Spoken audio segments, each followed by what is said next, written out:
like anyone in this locker room is surprised to see this team sitting at 5-1, top the AFC. What is the vision that you guys had to have the confidence to be where you are sitting right now?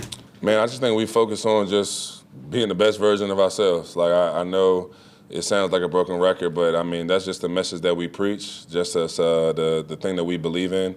I think every single day we're just pushing ourselves to be the best team that we can be, best teammates we can be. That starts with Wednesday practice, and then that moves on throughout the week. And, you know, it's been great for us to put together these good performances on Sundays, and especially getting these wins at home. You know, I think that's the one that means the most for me. I know our fans deserve that, and, you know, the team deserves it after so long. How do you balance, like you're like fourth in the league in points allowed per game, but then also some explosive stuff probably isn't where you want it to be. So what's that balance like? Like, we're winning, but there's still a higher standard you're always chasing. Man, you know, it's definitely, like I said, it's that improvement that you're chasing every single week. You got to be honest with yourselves. You know, after a win, you know, it's very easy to just sweep certain things under the rug because you got the result that you wanted. But I think Lou and, you know, as well as the leaders on his defense do a great job of holding everybody accountable. Let's continue to push ourselves. You know, I think it's you know, early in the season, you know, some of our biggest struggles was the red zone. You know, I think that was something that we grew into and started to play better in the red zone. Now we just got to make sure we limit some of these explosive plays. But I think like I said, I think we're in our journey, we're in our process. I told you before, I think this defense has a long way to go, but I think we're getting better every single week. You've been with JT since the beginning. Do you sense that he's taken his game to an even higher level this year? Yeah, I mean, I told him at the game, I said, listen, you're the best I've ever seen. You know, just the consistency. I mean, if he wanted to, he could have took that last run 80 yards, and nobody wasn't going to catch him. But he's a team guy, so he took the knee.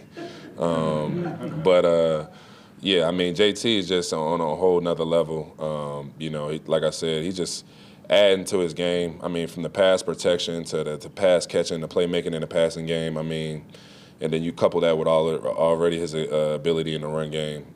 I mean, there's maybe one other guy in the league that's playing even close to that level, but, I mean, JT, he's in a league of his own for sure.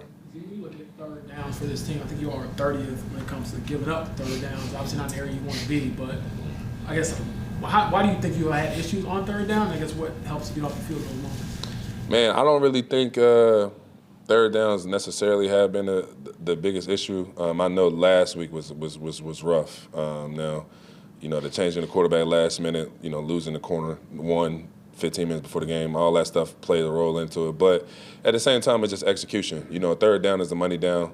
You know, it's where your execution and preparation has to take another step. Knowing LA is an extremely talented team on third down, so that's something that we definitely got to focus in and lock in on. Knowing that we got a good plan, we just got to execute it. See, with JT, I mean, you're busy on the sideline doing your stuff. Do you find yourself watching him, though, because you just never know when he may go 60 or 80? Man, you could just feel it, you know, especially when it's those tough moments. I mean, me and JT, you know, we just got a special relationship. And, you know, JT will come find me, you know, when he coming on the field, like, look, Z, like, I'm about to get the ball back to you.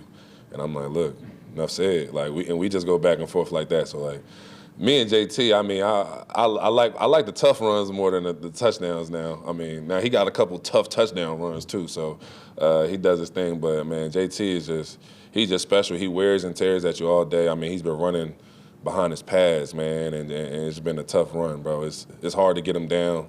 He looks good. He's special. Do you think people kind of forgot about him a little bit? Because he had those couple of years where the numbers weren't maybe what people were used to. And like last year and this year, though, like, I'm not saying you felt that way, but.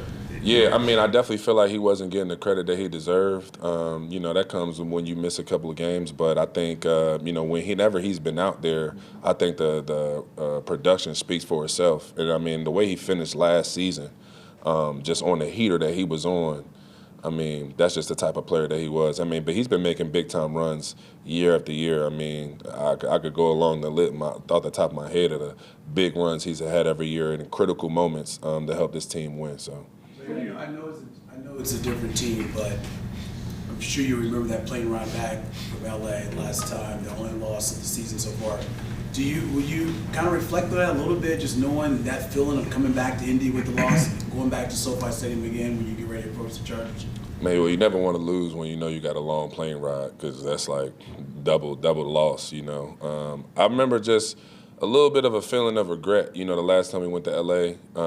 You know, I know the Rams were a great team. I obviously got a lot of respect for Stafford, Puka, and the company. But, you know, I just really didn't like how when we went out there, I felt like we looked at them as our test. You know, we looked at them as, obviously, they were a great team. They've had playoff success, Super Bowl champion, you know, yada, yada, yada. But at the same time, I feel like we didn't give ourselves enough credit. And I think that kind of showed up a little bit in the game. You know, I think we didn't go out there knowing that we were the team that we knew we were, you know, and believing in ourselves and knowing that they had to adjust to us, you know, that we were a test for them. And, you know, I feel like, you know, going out there to L.A. the second time, I think we're going to go out there with the right mentality. See, what do you remember about Naeem? Man, I love Naeem. We got drafted together. We played against each other in college. I actually ran him down, too, so you could tell him I said that. I know he's a 4'3" guy. Listen, he's a 4'3" guy, and I ran him down, so I don't know what that make me. But I love Naeem. He's a happy, positive energy guy. He loves ball, loves his guys. Man, Naeem used to pull up the linebacker dinner when he was here, man. He really was just one of the guys. We used to compete every year, every day in 101s, and man, we got stories for days about all that stuff between myself, him, you know, D. Leonard, Speed, all the guys. So, you know, it's definitely going to be great to see him. I hope they don't give him the ball and he leave us alone. So. Hey, I know you have a lot of respect for Justin Herbert. Going up against those guys, does that make you raise your game to another level when you're going up against a good offense like that? Yes. Well, I mean, obviously, those guys are playing at a high level. You know, I think they're a team that, you know, wants to get in big people. They want to bully you. Obviously, we know the attitude that Harbaugh is going to bring, a tough, physical team. And Herbert's playing at the highest level, you know, anybody else in this league right now. So much respect to him. So.